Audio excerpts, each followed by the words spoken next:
there's no comparison. In fact, that makes this even more dramatic. That's what's so interesting. The base was so low, and it had been really since 2008 and 9, because we were in a terrible crisis then. Cathie Wood's alarming prediction echoes through the financial landscape. Most people won't make it to 2025, signaling a looming crisis fueled by the current monetary policy. And from our point of view, it was caused primarily by shocks, major shocks to the system that we had never seen before. Now, we have been expecting serious ramifications, financial and other ramifications, because of this monetary policy. And we've gotten the first one. But most people here in the United States are not aware of it or haven't thought very carefully about it because it doesn't seem to matter to us. Delving into the intricacies of M2, Wood reveals an unusual trend, a sequential decline in money that has sent shockwaves through the economic system. If you look at M2 also, you'll see that it actually peaked in March. Now, this is very unusual to see sequential declines in money. We have not gotten back above that March peak, and we may not get back above it the way that Fed policy is going. The shock to the system intensifies as M2 growth, peaking at 27% in 2020, has steadily slowed down, hitting a mere 4.1% in August, setting the stage for potential financial turbulence. Starting from a low base is really shocking the system, especially given how long interest rates have been low. So I question the premise of those who say, oh, this is so different. It's such a low base. That's the whole point. It's a low base, 13 times. So if they raise the Fed funds rate another 75 basis points, this will be a 16-fold increase compared to Volcker's 2-fold increase. Deflationary signals abound, yet the Federal Reserve seems reluctant to acknowledge the gravity of the situation, creating a rift between market realities and official narratives. Monetary policy, well, let's just look at the numbers first. M2 growth peaked at 27% in 2020 and has been slowing ever since. It hit 4.1% in August. We believe it is closing in or might be below 3% on a year-over-year basis in September, which doesn't leave a lot of room for growth or inflation unless velocity is really picking up, the rate at which money turns over.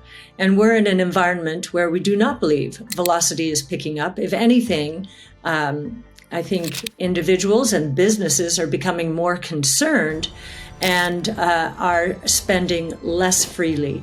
Federal spending experiences an unprecedented freefall, plunging by 14% year over year, a staggering decline unmatched even in the tumultuous fiscal policies of the 70s.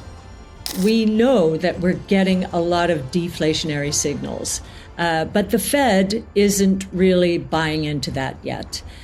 We think that the bond market, though, will start to convince the Fed. So the bond market is telegraphing either much lower than inflation, lower than expected inflation, or recession, or both. And we've seen the 10-year Treasury bond yield drop from 4.25 to 3. It got down to 3.45. It's around 3.6 right now.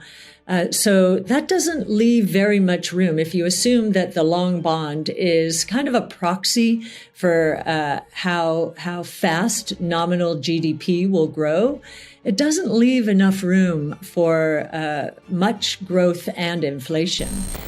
Wood's insights illuminate a potential 15 to 20 years of a bull market in equities as the baby boomers exert their influence on the financial landscape. Federal spending is still down 14% on a year-over-year basis. You never saw a decline in fiscal policy spending in the 70s. Monetary policy seemed to be on automatic pilot back then. The dollar was getting crushed toward the end of the 70s, adding to the inflationary fire. And so Chairman Volcker did choke off money supply and inflation. It took a long time for people to believe that inflation had peaked. In fact, I don't think many people believe it peaked, as it did in 1981, until 1986 when oil prices crashed. So the inflation expectations were embedded in the system, and it was very difficult, and Volcker did a masterful job. A historical nod to Chairman Volcker's bold move to raise interest rates from 10% to 20% underscores the severity of the current economic challenges. I'm going to give a shout out to Tom Lee from Fundstrat. He picked up on a study that Stan Salvigson, who was the chief strategist of Merrill Lynch in the 80s, when I was just coming of age in this market, Stan had a hypothesis that the baby boomers would make for 15 to 20 years of a bull market in equities. And that's what happened. It was a very simple assumption, and it played out beautifully.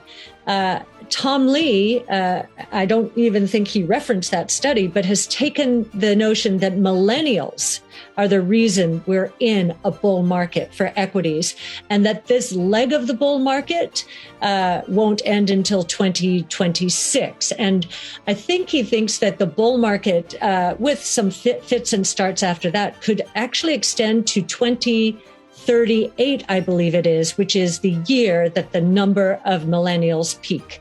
So this is the echo of the baby boom. I lived through the baby boom years, and that equity market move. It was magnificent. It was a very simple assumption, and it worked. And I do feel we are in the same place now. The market, traditionally taking the lead over the Fed, is already displaying ominous deflation signals, painting a foreboding picture for the economic pipeline. Chairman Volcker was dealing with double-digit interest rates. He took interest rates from 10% to 20%. Now, by the time he did that, consumers and businesses had gotten used to maneuvering around inflation. So while that sounds shocking, going from 10 to 20%, and it did have some shock value, it wasn't the same as what we're experiencing today with Chairman Powell and the Fed. Today, we've gone from 0.25% on the Fed funds rate to 3.25, which is a 13-fold increase, not a two-fold increase. In a stark revelation, Wood emphasizes that the current inflation scenario surpasses the challenges faced by Volcker during his tenure, magnifying the severity of the economic landscape. And we also know that the market always leads the Fed. And I think the bond market is speaking very loudly. Jeff Gundlach, very interestingly, Double Line's famous bond investor, very, very successful. He has made the point, okay, it does look like inflation's coming down. Why is it going to stop at 2%? And we would agree with that. We're seeing a lot of deflation in the pipeline. Commodity prices, discounts at retail during the holiday season to clean the shelves of massive inventories. So we think that's going to show through in terms of inflation. And very importantly, housing has taken it on the chin this year. Usually the Fed is very sensitive to that. Autos as well. They really went nowhere. And now used car pricing is down 14% on a year-over-year basis. So inflation will come down, and innovation actually is going to be part of that equation. The truly disruptive innovation platforms around which we have centered our research. So gene sequencing, robotics, energy storage, artificial intelligence, and especially artificial intelligence, as well as blockchain technology. All of them are deflationary in nature. good deflation. It should cause a boom in the products and services associated with innovation. But deflation, another source of deflation. So our confidence there is building. We've been right on the inventory build, the commodity price decline. And I think normally the market would have responded already. The market is waiting for the Fed. As Wood's prophecy echoes, the financial world braces for the repercussions of this dire forecast, questioning the efficacy of current monetary policies in averting a potential crisis by 2025. Many people, I was interviewed by someone the other day and said, oh yeah, but that was such a low base. Is that people dismiss this way of thinking about it, saying, oh yeah, but the base was so low. And it took a long time to get out of it. And so we did not have inflation expectations built into the system. I really don't believe at all. And yet Chairman Powell is behaving as though what's going on today with inflation is much worse than what Volcker inherited. And so very similar dynamics. And what happened? Inflation peaked in June of 1920 at 24%. And within 1 year, it was minus 15%. We think we're going to experience a mini version of that during the next year. And then what happened? We launched into the roaring 20s when the stock market had, I believe it was a compound annual rate of returns of 25% for the next 8 years. The roaring 20s, we think we have a setup here for the roaring 20s. There is something called LDI, liability-driven investing, and it's where pension funds match their liabilities with assets. So they will, in its pure form, they will match one for one the amount that they have to pay out to pensioners as they retire. Now, it would be great if they did match assets with liabilities completely from a safety to the system point of view. But they don't. And with banks, and a very low interest rate environment, they got used to using derivatives and taking shortcuts to try and accomplish the same goal. So that was over a 15-year period that inflation had built. By the time the Fed got around to tackling it this time, it was not a 15-year problem. It was a 15-month problem. We had not had, since Spanish influenza, a global pandemic. And we did not have the supply chain problems, 2 years worth of them, that we had because of the panic. And then, of course, we had another shock to top those off, and that was Russia's invasion of Ukraine. So these are shocks to the system. This was not a period of embedding inflation expectations, and yet Chairman Powell is taking a sledgehammer that is actually bigger, much bigger. It's at least 6 times bigger right now, and could be 8 to 10 times bigger if the Fed does raise the Fed funds rate another 75 basis points on November 2nd. I'd like to build the case a little more here that the Fed is probably making a mistake. I say probably because I have to from a compliance point of view, but I really do believe the Fed is making a mistake. And reflecting a little bit more on the Jackson Hole speech that Chairman Powell gave in late August, we've come to recognize that Chairman Powell really does think he is the reincarnation of Chairman Volcker, that we need him to take a sledgehammer to inflation, much like Volcker did. And history has treated Chairman Volcker very kindly. He did turn the tide on inflation. Now, what he did, though, was he turned a tide that had been building for 15 years. It started in 1964 with the Vietnam and with the Great Society. So many social programs started at that time under President Johnson. And for 15 years, fiscal and monetary policy pretty much went rogue as we look at history. Even after shocks to the system, like the oil embargo, the stimulus that came about because of it, both monetary and fiscal policy, we never saw the kind of slowdown in monetary and fiscal policy that we're seeing right now.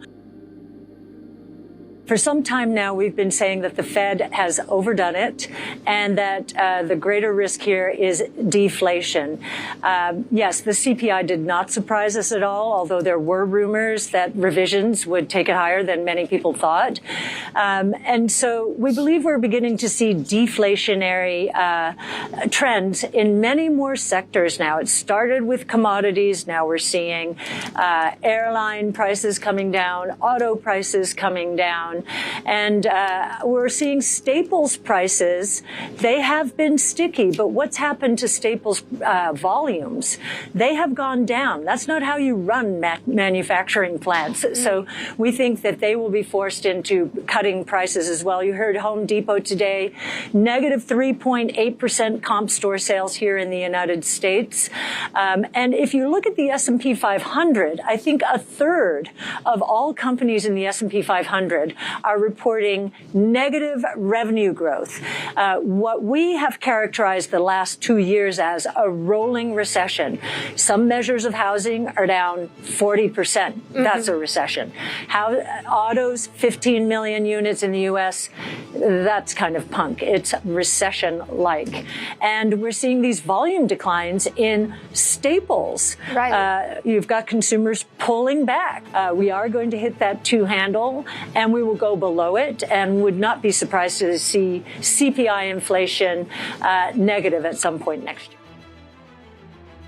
After a very long period of very low interest rates, I heard someone say the other day, and we were talking about this LDI crisis in the UK, that the reason it's so serious is pension fund sponsors were beginning to think, and banks were beginning to think, that interest rates would stay very low for a very long time, for as far as the eye could see. And that assumption was built into the kind of derivative activity they were doing. No one expected a sharp increase in interest rates. Well, once that happened, pensions began getting margin calls, and they couldn't meet them.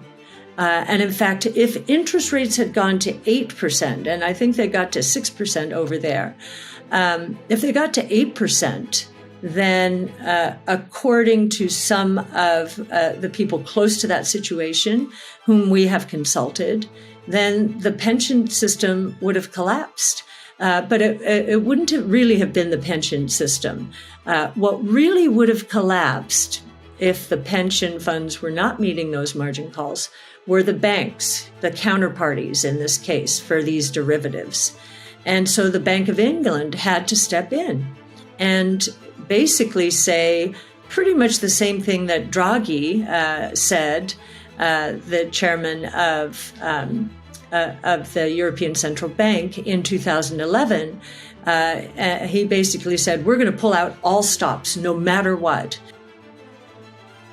While the BOE had been almost forced because of currency depreciation into following our Fed with higher interest rates, this was going to cause a great deal of harm to its system, and so it had to reverse its policy. So this is another reversal in policy, or it's a bit of a shift in policy.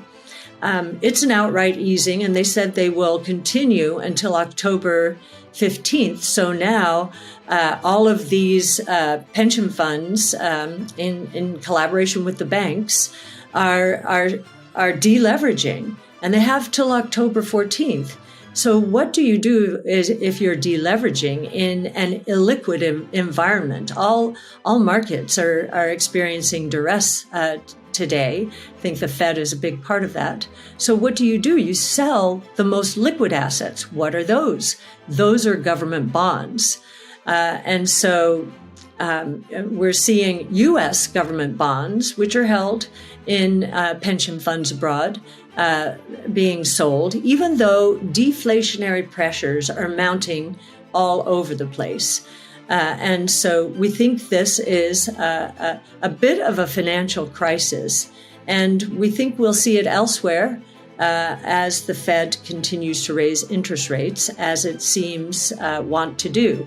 Certainly this week was full of speeches from all the Fed members reminding everyone that they're going to take interest rates up until we get to 2% inflation.